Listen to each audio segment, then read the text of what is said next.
ਪਹਿਲਾਂ ਸਾਰਿਆਂ ਨੂੰ ਪਿਆਰ ਭਰੀ ਨਮਸਕਾਰ, ਸਤਿ ਸ਼੍ਰੀ ਅਕਾਲ। ਮੈਂ ਜਨੇਸ਼ ਵਾਲਾ ਵਿਦਿਆ ਭਾਰਤੀ ਪੰਜਾਬ ਹਫ਼ਤਾਵਾਰੀ ਪੰਜਾਬੀ ਨਿਊਜ਼ ਬੁਲੇਟਿਨ ਵਿੱਚ ਆਪ ਜੀ ਦਾ ਸਵਾਗਤ ਕਰਦੀ ਹਾਂ। ਆਓ ਸਭ ਤੋਂ ਪਹਿਲਾਂ ਨਜ਼ਰ ਮਾਰਦੇ ਹਾਂ ਪਿਛਲੇ ਹਫ਼ਤੇ ਦੀਆਂ ਸੁਰਖੀਆਂ 'ਤੇ। ਰਾਸ਼ਟਰੀ ਸਿੱਖਿਆ ਨੀਤੀ 2020 ਬਾਲ ਆਧਾਰਿਤ ਕੇਂਦਰਿਤ ਹੈ। ਵਿਜੇ ਨੱਡਾ ਜੀ। ਵਿਦਿਆ ਮੰਦਿਰਾਂ ਵਿੱਚ ਮਨਾਇਆ ਗਿਆ ਅੰਤਰਰਾਸ਼ਟਰੀ ਮਹਿਲਾ ਦਿਵਸ। ਸਰਵਿਤਕਾਰੀ ਸਿੱਖਿਆ ਸਮਿਤੀ ਦੀ ਸੂਬਾ ਕਾਰਜਕਾਰਨੀ ਬੈਠਕ 12 ਮਾਰਚ ਨੂੰ ਵਿਦਿਆ ਧਾਮ ਜਲੰਧਰ ਵਿਖੇ ਸੰਪੰਨ ਹੋਈ। ਸਾਰੇ ਵਿਦਿਆ ਮੰਦਿਰਾਂ ਵਿੱਚ ਰੰਗਾਂ ਦਾ ਤਿਉਹਾਰ ਰਵਾਇਤੀ ਉਤਸ਼ਾਹ ਨਾਲ ਮਨਾਇਆ ਗਿਆ। ਵਿਦਿਆ ਮੰਦਿਰਾਂ ਦੀ ਮਦਦ ਲਈ ਵੱਧ ਰਹੇ ਹਨ ਦਾਨੀ ਸੱਜਣਾਂ ਦੇ ਹੱਥ। ਹੁਣ ਖਬਰਾਂ ਵਿਸਥਾਰ ਨਾਲ। 13 ਮਾਰਚ NIT ਜਲੰਧਰ। ਸਿੱਖਿਆ ਨੀਤੀ ਬਾਲ ਆਧਾਰਿਤ ਭਾਰਤ ਕੇਂਦਰਿਤ ਹੋਣੀ ਚਾਹੀਦੀ ਹੈ। ਇਹ ਤੱਥ ਰਾਸ਼ਟਰੀ ਸਿੱਖਿਆ ਨੀਤੀ 2020 ਵਿੱਚ ਸਪਸ਼ਟ ਤੌਰ 'ਤੇ ਦਿਖਾਈ ਦਿੰਦਾ ਹੈ। ਇਸ ਸਿੱਖਿਆ ਨੀਤੀ ਨੂੰ ਲਾਗੂ ਕਰਨ ਅਤੇ ਪੰਜਾਬ ਦੀ ਗਿਆਨ ਸਿਰਜਣ ਦੀ ਪਰੰਪਰਾ ਨੂੰ ਅੱਗੇ ਲਿਜਾਣ ਲਈ ਸਿੱਖਿਆ ਦਾ ਮਹਾਕੁੰਭ ਰੇਸ 23 ਸਕੂਲ ਸਿੱਖਿਆ ਵਿੱਚ ਹਾਲੀਆ ਤਰੱਕੀ ਕਰਵਾਇਆ ਜਾ ਰਿਹਾ ਹੈ। ਇਹ ਸ਼ਾਨਦਾਰ ਸਮਾਗਮ 9 ਤੋਂ 11 ਜੂਨ ਤੱਕ ਡਾਕਟਰ BR ਅੰਬੇਦਕਰ ਸਰਵਿਤਕਾਰੀ ਸਿੱਖਿਆ ਸਮਿਤੀ ਦੇ ਸਹਿਯੋਗ ਨਾਲ NIT ਵਿਖੇ ਹੋਵੇਗਾ।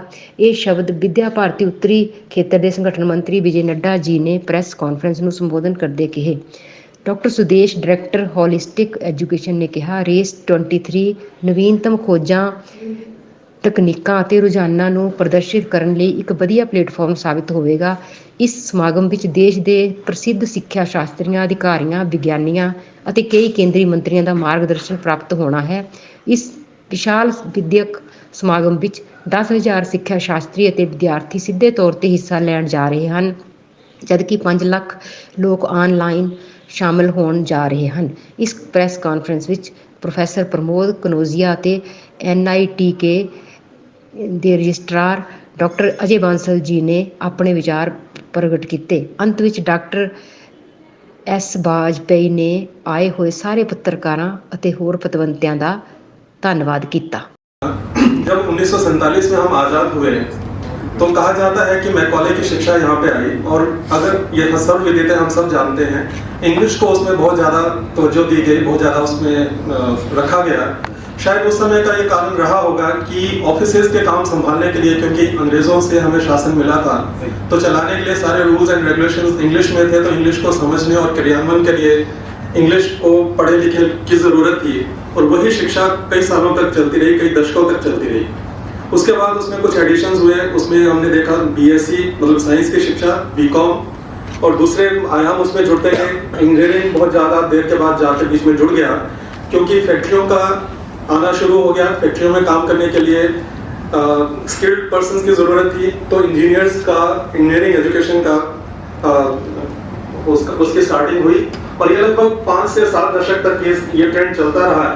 और अगर हम ट्रेंड देखें तो जॉब सीकर की जगह हमें जॉब क्रिएटर्स की ज़रूरत है, जिसका जो हमारी मौजूदा सरकार है, जो कि स्टार्टअप के माध्यम से ये सोच शिक्षा संस्थानों तक, स्पेशली जो हायर उच्चतर एजुकेशन के जो संस्थान है, NIT समकक्ष या उस तरह के दूसरे जो संस्थान है, उनमें ये लेके आई है। ਅੰਤਰਰਾਸ਼ਟਰੀ ਮਹਿਲਾ ਦਿਵਸ 7 ਮਾਰਚ ਨੂੰ ਸਾਰੇ ਵਿਦਿਆ ਮੰਦਿਰਾਂ ਵਿੱਚ ਉਤਸ਼ਾਹ ਨਾਲ ਮਨਾਇਆ ਗਿਆ। ਆਈਆਂ ਹੋਈਆਂ ਸਾਰੀਆਂ ਔਰਤਾਂ ਨੂੰ ਵਧਾਈ ਦਿੱਤੀ ਗਈ। ਸਮਾਜ ਅਤੇ ਪਰਿਵਾਰ ਵਿੱਚ ਔਰਤਾਂ ਦੇ ਯੋਗਦਾਨ ਬਾਰੇ ਚਰਚਾ ਕੀਤੀ ਗਈ। ਦੀਦੀ ਅਤੇ ਵਿਦਿਆ ਮੰਦਿਰ ਦੀਆਂ ਵਿਦਿਆਰਥਣਾਂ ਨੇ ਆਪਣੇ ਵਿਚਾਰ, ਡਾਂਸ ਅਤੇ ਗੀਤ ਪੇਸ਼ ਕੀਤੇ। ਆਈਆਂ ਹੋਈਆਂ ਔਰਤਾਂ ਨਾਲ ਕਈ ਤਰ੍ਹਾਂ ਦੀਆਂ ਮਜ਼ਾਕੀਆ ਖੇਡਾਂ ਖੇਡੀਆਂ ਗਈਆਂ। ਕੁਝ ਵਿਦਿਆ ਮੰਦਿਰਾਂ ਵਿੱਚ ਸਹਿ ਭੋਜ ਦਾ ਆਯੋਜਨ ਵੀ ਕੀਤਾ ਗਿਆ। ਮਹਿਲਾ ਦਿਵਸ ਦੇ ਮੌਕੇ 'ਤੇ ਮਾਤਰੀ ਅਤੇ ਕੰਨਿਆ ਭਾਰਤੀ 'ਚ ਸਰਗਰਮੀ ਹੋਈ। 12 ਮਾਰਚ ਨੂੰ ਸਵੇਰੇ 10:30 ਵਜੇ ਸਰਵਿਤਕਾਰੀ ਸਿੱਖਿਆ ਸਮਿਤੀ ਦੀ ਸੂਬਾਈ ਕਾਰਜਕਾਰਨੀ ਦੀ ਮੀਟਿੰਗ ਸਰਵਿਤਕਾਰੀ ਸਿੱਖਿਆ ਸਮਿਤੀ ਦੀ ਉਪ ਪ੍ਰਧਾਨ ਡਾਕਟਰ ਰੇਖਾ ਕਾਲੀਆ ਦੀ ਪ੍ਰਧਾਨਗੀ ਹੇਠ ਸ਼ੁਰੂ ਹੋਈ। ਇਸ ਮੀਟਿੰਗ ਵਿੱਚ 27 ਭੈਣ ਭਰਾ ਹਾਜ਼ਰ ਸਨ। ਵਿਜੇ ਠਾਕੁਰ ਜੀ ਨੇ ਮੀਟਿੰਗ ਦਾ ਸੰਚਾਲਨ ਕੀਤਾ ਅਤੇ ਜਾਣ ਪਛਾਣ ਕਰਵਾਈ। ਵਿਛੜੀਆਂ ਰੂਹਾਂ ਨੂੰ ਸ਼ਰਧਾਂਜਲੀ ਭੇਂਟ ਕਰਨ ਉਪਰੰਤ ਪਿਛਲੀ ਮੀਟਿੰਗ ਦੀ ਕਾਰਵਾਈ ਦੀ ਪੁਸ਼ਟੀ ਕੀਤੀ ਗਈ। ਮੀਟਿੰਗ ਵਿੱਚ ਵਿਜੇ ਨੱਡਾ ਜੀ ਅਤੇ ਰਜਿੰਦਰ ਕੁਮਾਰ ਤੋਂ ਮਾਰਗਦਰਸ਼ਨ ਪ੍ਰਾਪਤ ਕੀਤਾ ਗਿਆ, ਜਦਕਿ ਡਾਕਟਰ ਨਵਦੀਪ ਸ਼ੇਖਰ, ਵਿਜੇ ਠਾਕੁਰ, ਸੁਦੇਸ਼ ਠਾਕੁਰ ਨੇ ਰਿਪੋਰਟ ਪੇਸ਼ ਕੀਤੀ। ਸਾਰੇ ਮੈਂਬਰਾਂ ਨੇ ਸਾਹਿਤ ਰੱਥ ਲਈ ਮੁਹੱਈਆ ਕਰਵਾਈ ਬੱਸ NHPC ਦਾ ਧੰਨਵਾਦ ਕੀਤਾ। ਅੰਤ ਵਿੱਚ ਸੁਭਾਸ਼ ਮਹਾਜਨ ਨੇ ਆਏ ਹੋਏ ਸਾਰੇ ਅਧਿਕਾਰੀਆਂ ਅਤੇ ਮੈਂਬਰਾਂ ਦਾ ਧੰਨਵਾਦ ਕੀਤਾ। ਰੰਗਾਂ ਦਾ ਤਿਉਹਾਰ ਸਾਰੇ ਵਿਦਿਆ ਮੰਦਿਰਾਂ ਵਿੱਚ ਰਵਾਇਤੀ ਉਤਸ਼ਾਹ ਨਾਲ ਮਨਾਇਆ ਗਿਆ। ਹੋਲੀ ਲਈ ਸਿਰਫ ਹਰਬਲ ਰੰਗਾਂ ਦੀ ਹੀ ਵਰਤੋਂ ਕੀਤੀ ਗਈ ਜੋ ਚਮੜੀ ਨੂੰ ਨੁਕਸਾਨ ਨਹੀਂ ਪਹੁੰਚਾਉਂਦੀ। ਹੋਲੀ ਦਾ ਤਿਉਹਾਰ ਬੁਰਾਈ ਤੇ ਚੰਗਿਆਈ ਦੀ ਜਿੱਤ ਦਾ ਪ੍ਰਤੀਕ ਹੈ, ਜਿਸ ਵਿੱਚ ਹਰ ਕੋਈ ਆਪਸੀ ਦੁਸ਼ਮਣੀ ਭੁਲਾ ਕੇ ਭਾਈਚਾਰਕ ਸਾਂਝ ਦਾ ਸੰਦੇਸ਼ ਦਿੰਦਾ ਹੈ। NIT ਜਲੰਧਰ ਵਿੱਚ ਅਤੇ ਰੱਤੇਵਾਲ 'ਚ ਤਿਆਰ ਕੀਤੇ ਗਏ ਹਰਬਲ ਰੰਗਾਂ ਦਾ ਉਦਘਾਟਨ ਕੀਤਾ। ਇਸ ਮੌਕੇ ਵਿਦਿਆ ਭਾਰਤੀ ਉੱਤਰੀ ਜ਼ੋਨ ਦੇ ਟ੍ਰੇਨਿੰਗ ਪ੍ਰਮੁੱਖ ਸ਼੍ਰੀ ਹਰਸ਼ ਕੁਮਾਰ ਜੀ ਵੀ ਹਾਜ਼ਰ ਸਨ। ਵਿਦਿਆ ਮੰਦਿਰਾਂ ਦੀ ਮਦਦ ਲਈ ਦਾਨੀ ਸੱਜਣ ਹੱਥ ਵਧਾ ਰਹੇ ਹਨ। ਇਸੇ ਲੜੀ ਵਿੱਚ ਅਡਾਪਟ ਟੂ ਐਜੂਕੇਟ ਤਹਿਤ ਤਪਾ ਵਿਦਿਆ ਮੰਦਿਰ ਦੇ ਰਮਨਦੀਪ ਸ਼ਰਮਾ ਨੇ ਇੱਕ ਵਿਦਿਆਰਥਣ ਨੂੰ, ਜਦਕਿ ਮੁਹਾਲੀ ਵਿਦਿਆ ਮੰਦਿਰ ਨੂੰ ਅਨਿਲ ਮਿੱਤਲ ਨੇ 1 ਲੱਖ ਰੁਪਏ ਦਿੱਤੇ। ਦੂਜੇ ਪਾਸੇ ਸ਼ੋਕਰਾ ਵਿਦਿਆ ਮੰਦਿਰ ਵਿੱਚ ਜਸਵਿੰਦਰ ਸਿੰਘ ਚੀਮਾ ਅਤੇ ਜਸਵਿੰਦਰ ਨੇ ਸ਼ਿਸ਼ੂ ਵਾਟਿਕਾ ਨੂੰ LED ਪਿਆਰ ਨਾਲ ਭੇਂਟ ਕੀਤੀ। ਸਰਵਅਧਿਕਾਰੀ ਸਿੱਖਿਆ ਸਮਿਤੀ ਦੀ ਤਰਫੋਂ ਸਾਰਿਆਂ ਦਾ ਬਹੁਤ ਬਹੁਤ ਧੰਨਵਾਦ ਕੀਤਾ ਗਿਆ। ਹੁਣ ਪੇਸ਼ ਹੈ ਮਲੋਆ ਵਿਦਿਆ ਮੰਦਿਰ ਦਾ ਲਘੂ ਨਾਟਕ। अरे बिरजू काका, एक गिलास पानी देना जरा। जरूर डॉक्टर साहब।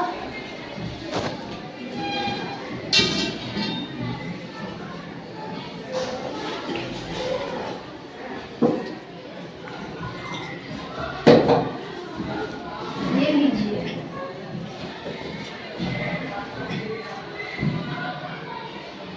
धन्यवाद।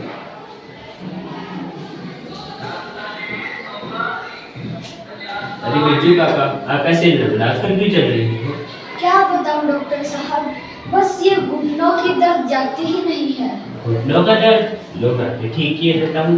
ये मैं आपको कुछ दवाइयाँ दे देता हूँ, ये आप समय समय से लेते हैं ना, आपका घुटनों का दर्द यूँ ठीक हो जाएगा और अब आपको काम करने की जरूरत नहीं, आप वहाँ पर आराम कीजिए। धन्यवाद डॉक्टर साहब, मैंने आपके जैसा एक नेक इंसान कहीं नहीं देखा। पिताजी पिताजी पिताजी, आज मैं बहुत खुश हूँ। मगर बेटी हुआ क्या? मैं 12वीं कक्षा की परीक्षा में बहुत अच्छे नंबरों से पास हुई हूँ। अरे वाह, ये तो काफी अच्छी बात है। अब मैं अपने सारे सपने साकार करके ही रहूंगी और मैं जो बनना चाहती हूँ वो मैं बन के ही रहूंगी। मगर बेटी तुम बनना क्या चाहती हो? मैं आनंद जी जैसा एक नेक दिल डॉक्टर बनना चाहती हूँ जो गरीबों की सहायता भी करे। डॉक्टर? मगर बेटी मैं तुम्हें 12वीं तक की परीक्षा में इसलिए पढ़ा पाया क्योंकि वो पढ़ाई मुफ्त थी और डॉक्टर की पढ़ाई के लिए काफी पैसे चाहिए।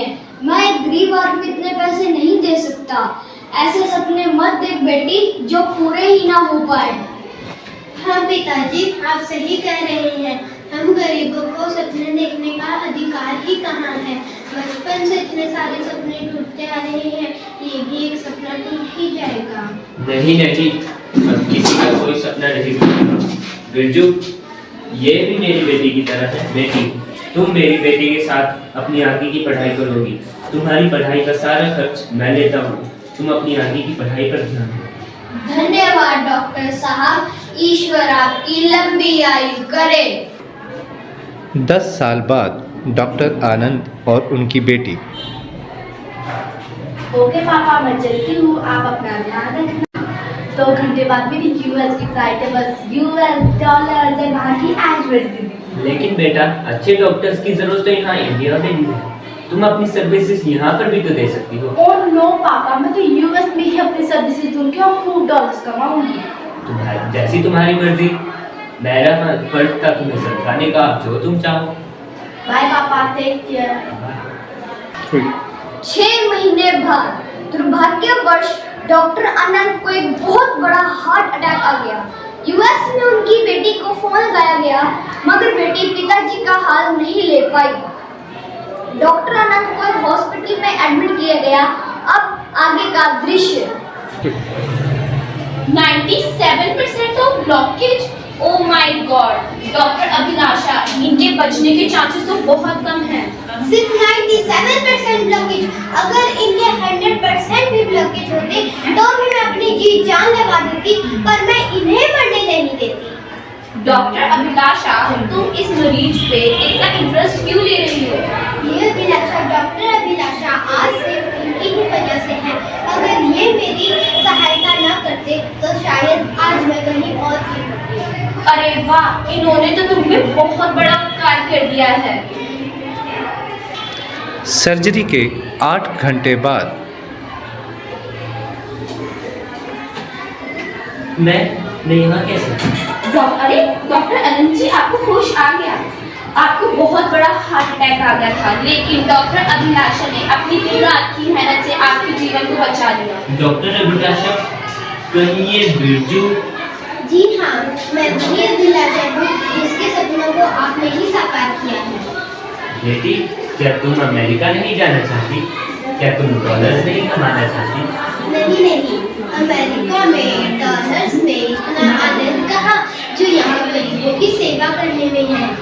क्या नेक विचार है? ये विचार भी आपसे ही मिले हैं अनिल जी। ये नेक दिली, ये गरीबों की सेवा करना, और ये भी नहीं, मैं उन बच्चों को भी कोचिंग में मदद करती हूँ जो गरीब अपने लिए खर्च नहीं दे पाते हैं। आज मुझे बहुत खुशी है।